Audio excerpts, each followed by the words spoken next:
Assalamualaikum, selamat pagi. Semoga Anda sehat dan bahagia.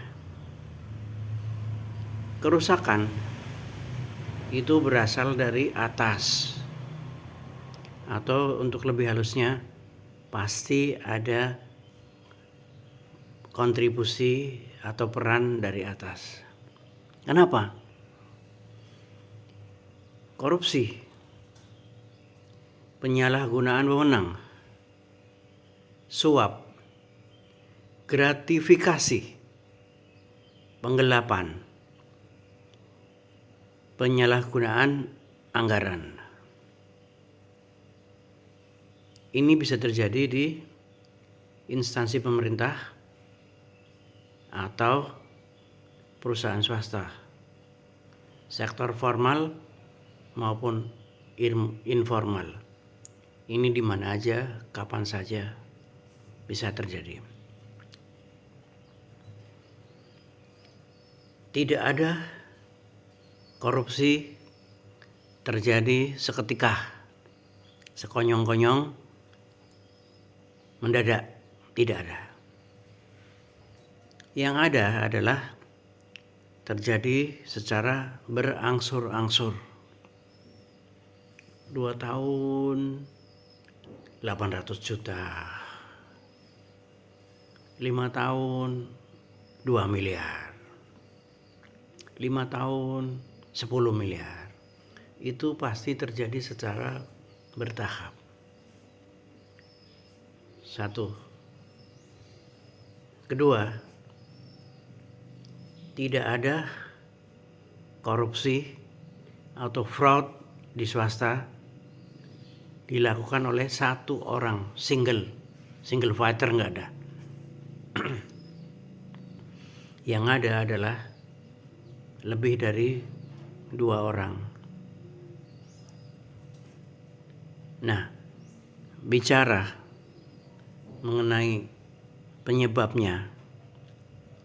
Pertama, penyebabnya korupsi atau fraud itu adalah tekanan.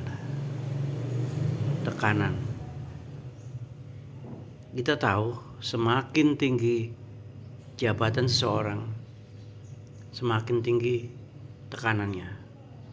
Karena kalau naik pohon semakin tinggi, semakin besar tiupan anginnya. Itu adalah hukum alam.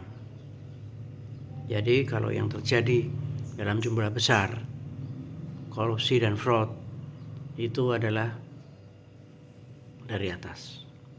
Yang terjadi di bawah itu paling ecek-ecek lah, kecil-kecil. Kedua, kesempatan dan peluang. Kita tahu semakin tinggi posisi seseorang, dia bagaikan helikopter view.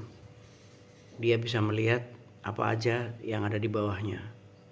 Jadi semakin tinggi jabatan seseorang, semakin tinggi posisi seseorang, dia semakin banyak melihat peluang dari atas. Ketiga, rasionalisasi atau pembenaran. Misalnya, tidak apa-apa, tenang aja, nggak apa-apa.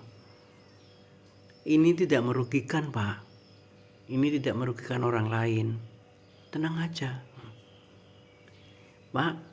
Ini nggak seberapa dibandingkan dengan hasil karya saya selama ini. Nggak seberapa dibandingkan dengan jasa-jasa saya selama ini. Kalau ini yang terjadi, ini berarti masalah wawasan, masalah ilmu, dan masalah karakter. Orang yang wawasannya luas tidak akan bicara begitu. Orang yang ilmunya tinggi tidak akan bicara begitu. Orang yang berkarakter, beriman, tidak akan bicara begitu. Walaupun 1 rupiah itu kalau bukan haknya, dia nggak akan ambil. Mudah-mudahan bermanfaat. Assalamualaikum warahmatullahi wabarakatuh.